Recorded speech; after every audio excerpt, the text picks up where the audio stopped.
Hi everyone, welcome to X-Men, a channel dedicated completely to chess. My name is Matteo, I'm Italian, and I'm recording from Canary Island. I'm excited to share my knowledge and passion for this amazing game with you.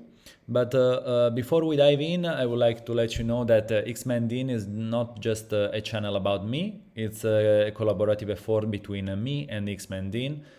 We work together to create something special for all chess enthusiasts and engaging and educational chess content. We will make sure that it all comes together beautifully for you to enjoy. I hope you will join us on this journey as we grow and share our love for the game. So let's make this an amazing community. Thank you all for being here, and let's get started. So, for the first game of this series of episodes, X-Men asked me to bring you an important game of the past. And at the beginning, I was thinking to choose something about maybe an immortal game between legends, not well known. But at the end, I decided to keep this stuff for the future videos if it's also requested. So for this game, I decided to go for a match that I saw in live during the Meltwater CCT finals 2022 between the GOAT Magnus Carlsen and Anish Giri, a Nolan player that is in the elite top players since years now, and that in 2015 achieved the peak of almost 2800 for just a couple of points. So a really important player. And in this game, Giri start with e4. Magnus go for the Sicilian defense, develop both the knight, and Giri goes for the Rossolimo variation with the bishop in b5. Magnus e6, and here castle. Develop the second knight, and this is a line that I played a few times, but I mean, here black is a little passive, but it's everything to play. Sincerely, it's really stable, solid. And in this situation, Giri do the thematic push in d4 to exchange the pawns. And after this, Magnus decided to bring the queen in the game. Giri developed the bishop, and here Magnus hit the knight. Of course, it's a line that Giri knows pretty good, so he decided to defend the bishop. And here, a normal chess player would think, okay, I can take back this knight when I want. For example, if Magnus push the pawn in e5 to defend the knight, Giri could push the pawn in c3, and the knight is not. There is no way to make him survive. But here, Magnus, after 1 minute thinking, make one of the most astonishing moves I ever seen, because most of all it's at the beginning of the game, and he decided to sacrifice the queen. Giri and me, in this moment, we were both with the mouth open, and Giri take the queen, and Magnus take it back with the pawn. And here, Giri cannot anymore take back the knight with the pawn in a4, because the column is occupied, like the pawn is pinned by the rook in a8. So in this situation, Magnus decided to give the queen for a little compensation for free pieces, basically. And it's something that, from the point of view of the, how can I say, about the point of view of the points of the pieces, there is a lot of compensation. But the fact is, it's at the beginning of the game, and all the pieces are on the chessboard. It's a really difficult situation to evaluate, you know. So Giri tried to make normal moves, like develop the knight in d2, Magnus bring back the knight, and here Giri pushed the pawn, of course, to consolidate the position, but also to make move again the knight of Magnus. Then Giri moved the knight to centralize it.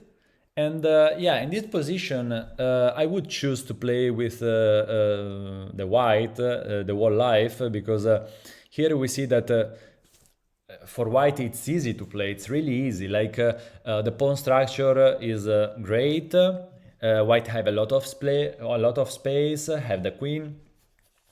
And the Magnus, yes, you have the compensation because you have 3 pieces for the queen, but at the same time, all the pieces we are talking about are in the square that in which they were at the beginning, and the 2 pawns in the column B are really weak, are horrible basically.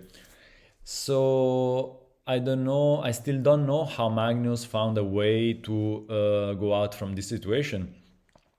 After this, Magnus developed the other knight to open the diagonal of his bishop in f8, and at the same time attacking the pawn in e5. And here, Giri, instead of defending the pawn, decided to make a strong move, g4, that normally can also be good, but here in this situation we will see that it's not the best choice. Magnus is conscious that bringing back in the square e7 the knight can be too much passive, so decided to put the knight in h4, that is on the corner of the board. And it's another thing that normally it's something we shouldn't do, because in the corner the knight control less square than in the center. But in this position is okay, because the idea of Magnus is start now to push all the pawns to open lines, open column, open diagonals, and bring in the quickest way possible all the pieces to attack the king side of the white. So now is the moment to protect the pawn, and Magnus push the pawn in h5, because of course he want to open the column to his rook.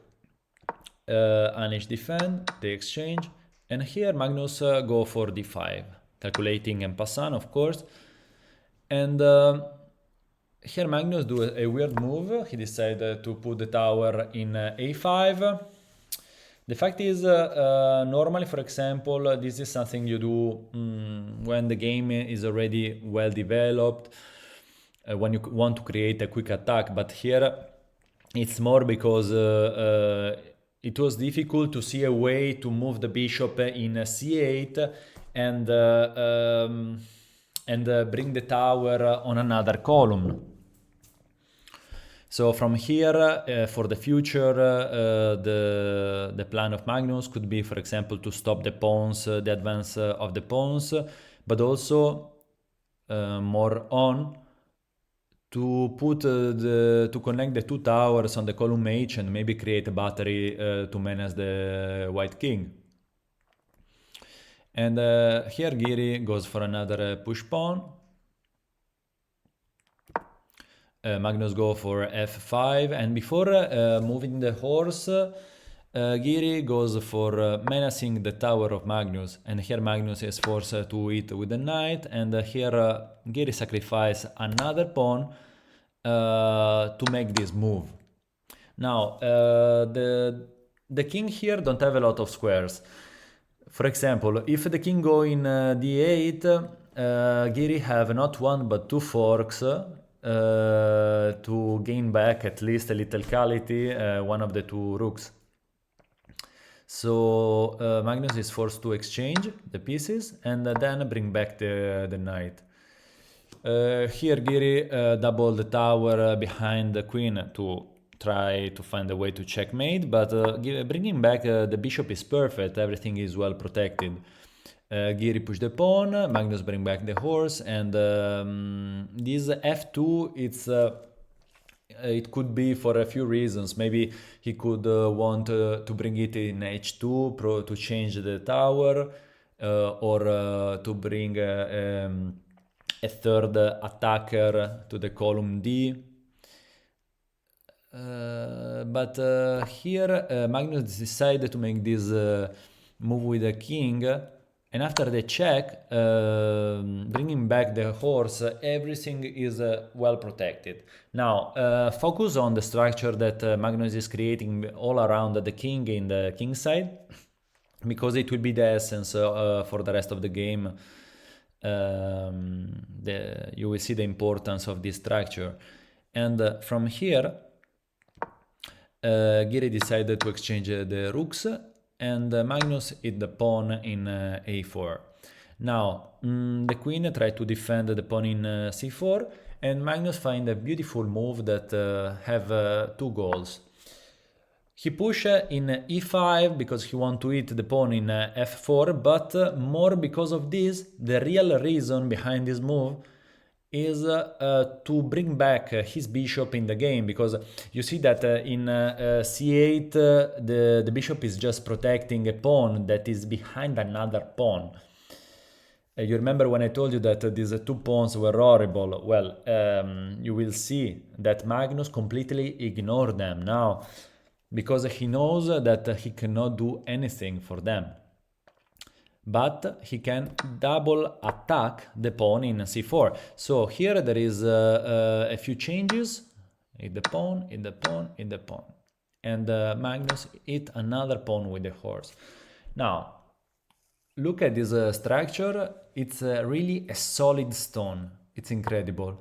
Here Giri tried to create a battery on the column E, because all the pieces are on the column E.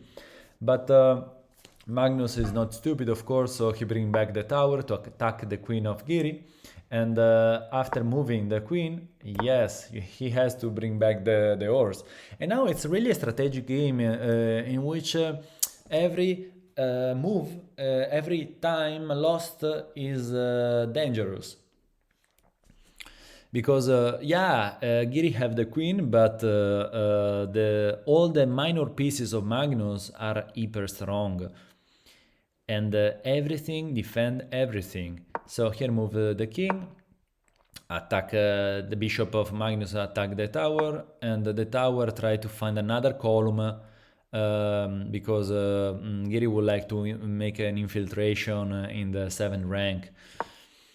The tower attack the queen, he try again, and the rook go in front of the pawn to defend the bishop. Everything is okay right now, but Giri try in any case to bring the rook on b7, because now if you don't keep if you don't focus good, this pawn in f5 is hanging. But of course Magnus realize it and bring back the bishop. Giri moved the king, and after this check he loses also the last pawn. Here for the rest of the game there is a Giri completely desperate that try to find a way to enter in this structure, but it's almost impossible when you know what are you doing, and how to make collaborate good your pieces.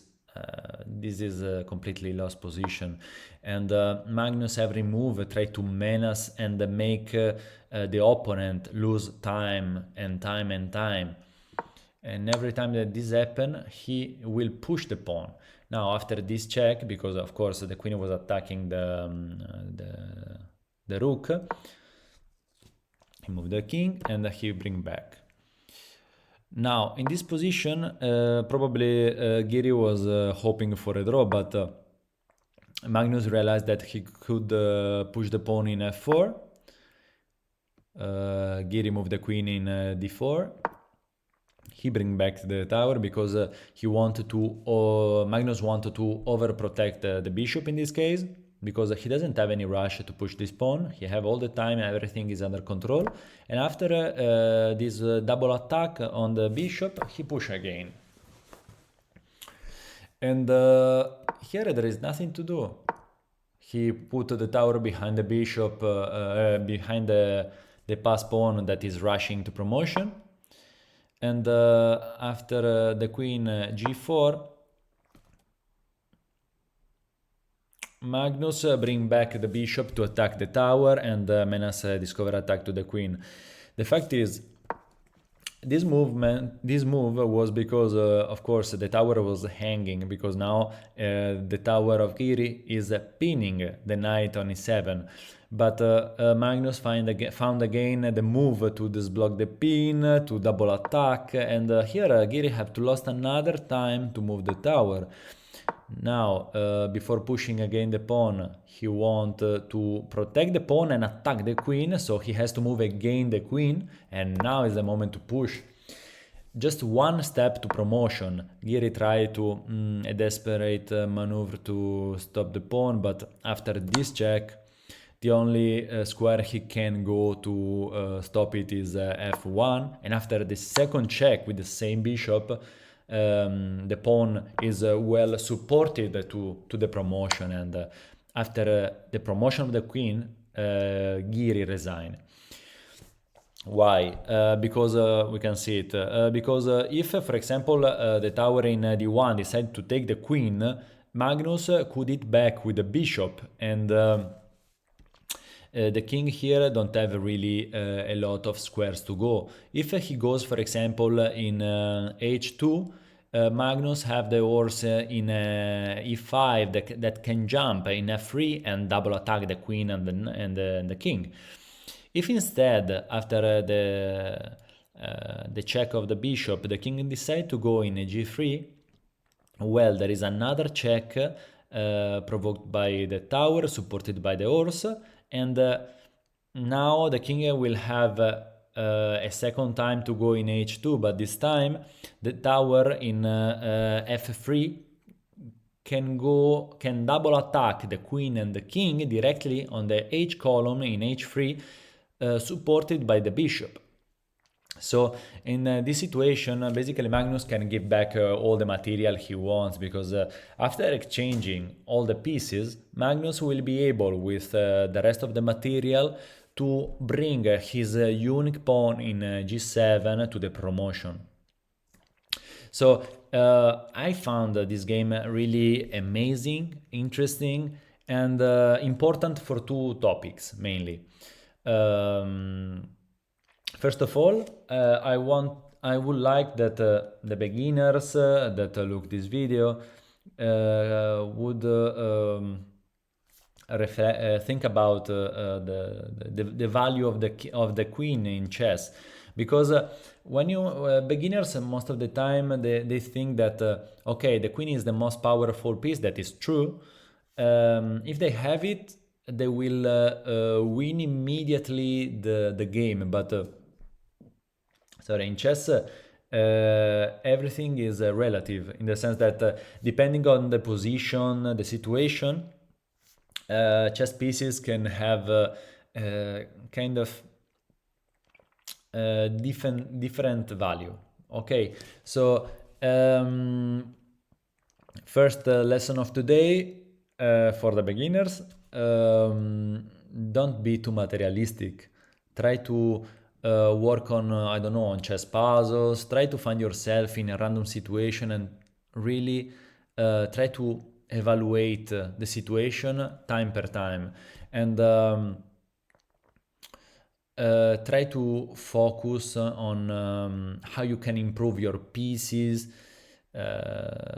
So first of all, the value of the queen, and second, that is connected to the first topic, is this game show perfectly how is important to improve yourself and learn how to make your pieces collaborate.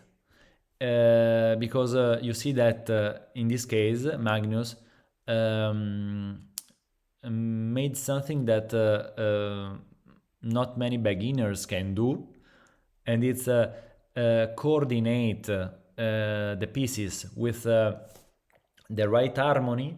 And basically in this game he created this structure all around the king with pawns, minor pieces that were collaborating to defend, attack at the same time. So these are the two topics of today. I really hope that you enjoy the video, that you enjoy the game, and if you like it, please put like, write us a comment, and let us know if there is something that we can improve, our mistakes. And if you really enjoyed it, I hope to see you all in the next video.